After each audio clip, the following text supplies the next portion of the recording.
can see, I have got 4 packing bags. I have a toiletry packing bag, electronic packing bag, a night packing bag, and my day packing bag. And I'm going to go through each of these bags and tell you what's in them, show you what's in them, and I'm also going to tell you how many grams is in each one of these. So in my first little pouch, which does say laundry bag, but let's disregard that for now, I've got my battery pack and cord. I have a USB 1 meter cord, and I have a phone charger and a watch charger. The only thing missing from this right now is my international adapter, which I'm going to order an international adapter that can have 4 USB points. In my next pouch, which also says laundry pouch because we all need laundry pouches, I've got toothpaste and a toothbrush. I have got my contact lens, which are monthly contact lens, and because I'm doing 8 weeks away from home, that will be enough for me. I've also got the solution. I've got a roll-on deodorant. I've got some Boost, which have been awesome multivitamins that I put in my water pack, and it actually adds flavour and does give me a bit of a pick-me-up.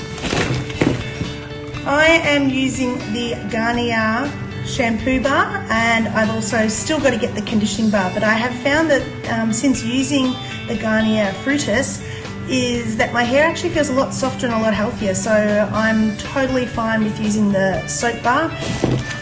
Also have a little bit of a brush, comb. I have some moisturiser, a little pouch here with some cotton buds and floss, and also in there is a little sewing kit that I may or may not need, but it's just a little one that I got from a hotel one time. In this little pouch here, I've got some tissues, some wipes, and some mosquito repellent. This is actually probably something that I'll keep in my bum bag as I walk during the day.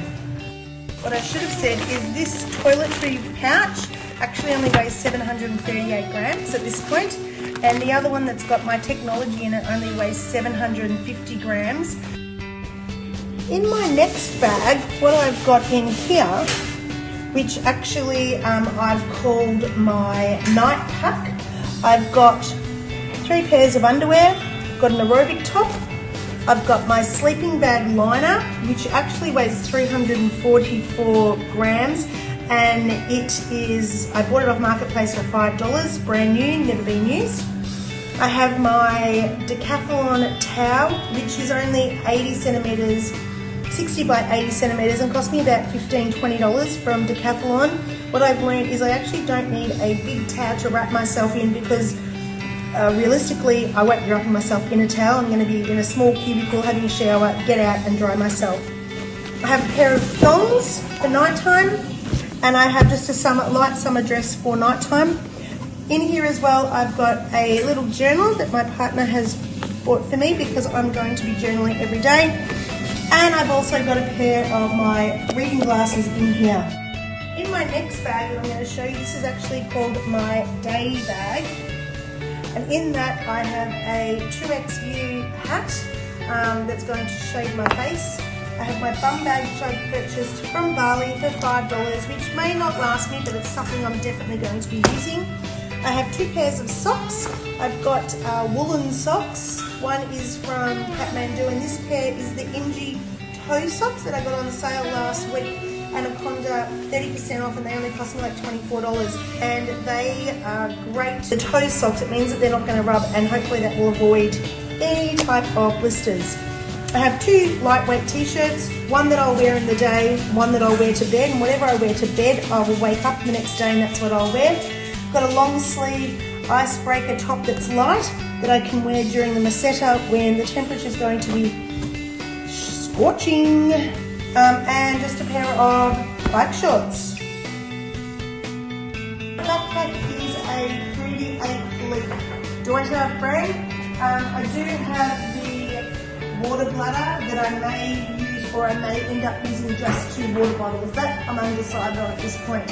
But what I can tell you is all of my luggage that I've just shown you that will be in my backpack only weighs just over 4 kilos, which gives me another 3 kilos for snacks and drinks. during the Camino.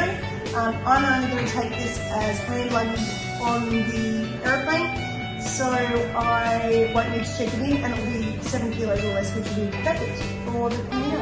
Welcome to my 200 days packing and preparation video for today. So I've got 200 days before we fly out of Melbourne with Qatar Airlines to France, landing in Paris.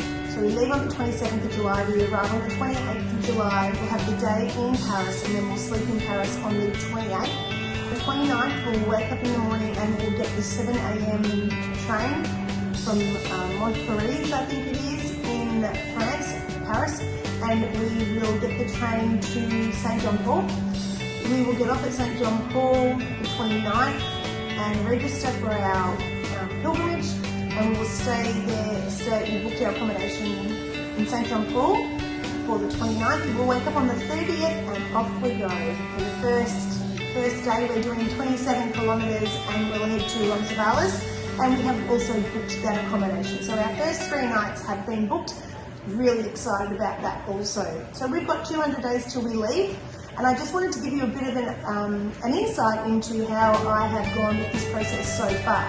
So May 2022, my partner introduced me to the movie The Way, and I watched that movie and I fell in love. The experience, the adventure, the challenge, the turmoil, the release of, letting go of oneself really resonated with me, and that was my turning point where I was like, yeah, I want to do this. I'd never heard of it before, so it was brand new to me. Along the way, in my preparation, I have watched many hours of YouTube videos, I've listened to many podcasts, and I've read a few books. I've just recently purchased the John Briley book, which is the newest edition from Booktopia for about $54, I think it was. It is the newest edition, so I did have to wait for it. This is my next bit of holiday reading that I'm going to start now, and I'll go through that and highlight different pieces of information about where we're going and what I want to make sure they see along the way, because I know so much is in my head, but if I don't put it down on paper somewhere, I'm going to forget about it. So I watched the movie, then I did the YouTubes and podcasts, then the books, then the John Briley book. The other thing I've done is I've joined 2 or 3 Facebook pages, and it's great being able to read about people's actual experiences, which has been really helpful. When we started thinking about this trip and planning this trip and what we were going to take, we thought we were taking tents and sleeping bags, etc. So thankfully, we're not taking those things anymore. We've done lots of, we listened to other people's recounts of the Camino. We are doing the full 800. It's not necessary to take a tent or a sleeping bag, and it just adds extra weight to your backpack.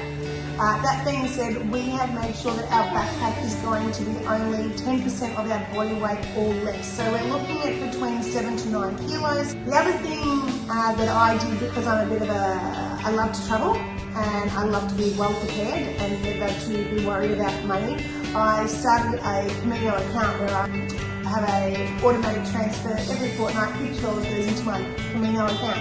So really lucky that Camino account is in the background, just saving up extra money, apart from my ordinary normal savings that I would take with me. It's just a bit of a buffer if I need it, so that's really been very helpful to know that's there in the background. The other thing that I did is I have downloaded the All Trails app. Now in the All Trails app, you can go to that app and it tells you lots of different hikes that you can do. It's even got the Camino on it, which is crazy.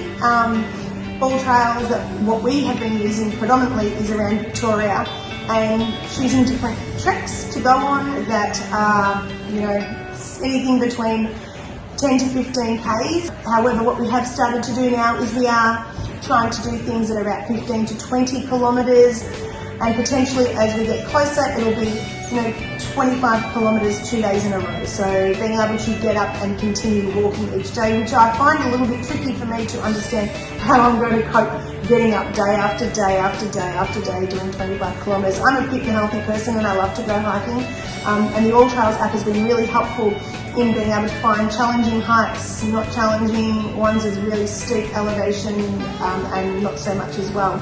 and the different terrains walking on, whether it's, bushlands, grasslands, dirt tracks, rocky tracks. So I've used that in my preparation, and that's been really helpful.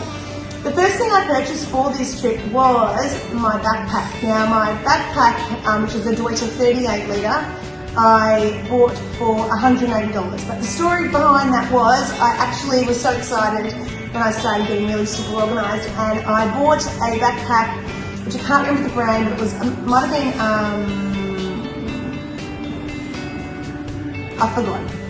I've forgotten what brand it was, but it was another one that everyone uses. But it was like a 45 litre, it was like bright blue, perfect condition, only ever used once. I bought it for $50, it was a steal. So I got that backpack, and after wearing it on my back a few times, I was like, this is way too big. Like, it was standing up above my head when it was on. I knew it was too big. So then I saw this one, which is only 38 litre. I bought this one for $180, brand new with the tags on. It was an unwanted gift. Great deal, again, $180. These ones retail for about $5.99, $4.99 or $5.99, so that was a good deal. Then what I did is I sold my other one for $50. I sold it for $230. Therefore, the backpack cost me nothing. So I'm really happy that I used my initiative and did that. Marketplace has a lot of great bargains on there. People who have done hikes and treks, and either A, it didn't work for them, or B, they've had enough and they're getting rid of all their gear. So definitely have a look at Marketplace. It's a great place to start. After that, I did buy a pair of Hoka Mafadis, number 4. So this isn't my original, so I bought a pair 6 months ago for about $120 off Athlete's Foot, and it was they brought out a new series. So the old one was going cheap, so yeah, $140, and I have worn them size 11B, I'm normally a 10. I've worn them for all of my hikes now, and I haven't had any blisters, any hot spots, any problems whatsoever. There's enough room in these for my feet as well. So for Christmas, my beautiful children bought me another pair, exactly the same, and I'm going to be using these for the Camino, so I'm not going to wear them till the Camino. I have put a little bit of a yellow string on one, but I'll put that on both of them, and that is because at the Albergs you need to take off your shoes before you enter. So I don't want my shoes being misplaced, accidentally taken by someone else, because I love these shoes. What I was using before these shoes were Merrill boots that my partner had bought me, and they were great, but never felt as good as these trail runners. The trail runners are really light, really good for your feet. A lot of people with problems with their feet will actually wear these because they are just so good on their feet. And like I said, I had no pain, no blisters, no hot spots, nothing, and I love these. So these are what I'm wearing on the hike. The other thing I've just bought recently is these packing cubes that you can see here. Now, I got them from Amazon for $14.95 for 6 of them. So there was a small, medium, and a large, and then again, with these bags, I've got a small, medium, and a large. I am super excited about going on this pilgrimage. I am an assistant principal in a government school, and I applied for all of term 3 off this year, so I've actually got the whole term off, and hence why I've been able to do the Camino. Now, I know it is not the best time to do it weather-wise. People, the hottest part of the year to do it will be July and August. I actually have been planning for the last 4 years with a travel group of mine to go to Greece in September 2024 to celebrate our 0 birthdays. There's 3 of us having birthdays. So I wanted to ensure that I didn't need to go to Europe, come back and then go again 5 minutes later. So what I've done is I've got the Camino first, then 5 days in Portugal, 5 days in Italy, and then I met my friends in Athens, and we're doing the Greek islands for 2 weeks. We've only purchased our tickets to France. We haven't been able to buy the train ticket yet because it's too early, and we've only booked our first 3 nights accommodation. We are planning to do 25 to 30 kilometres a day, and we're also planning to have our Camino done in 32 to 35 days, possibly with 3 rest days included in that 35 days. We want to be in Santiago on the 3rd of September, worst case scenario the 4th of September. So I'm really super excited to get going, super excited for the challenge. Looking forward to meeting new people, looking forward to sharing my experiences with others, looking forward to trying lots of new foods, sleeping in albergs. Like, I have slept in an alberg when I'm 20 and I'm now going on 50 in July. So I'll be 50 doing this Camino, and sharing in a hostel, albergs, is really a little bit far out for me, but I'm super excited. I just can't wait to do it. My partner originally, I think, wanted to stay in more hotels and pensionis, and I was like, no, I want the real life experience. I want to be one of those people who do it tough, do it hard, and get on with it. So keep watching for more videos of my experience. Thanks so much. 200 days.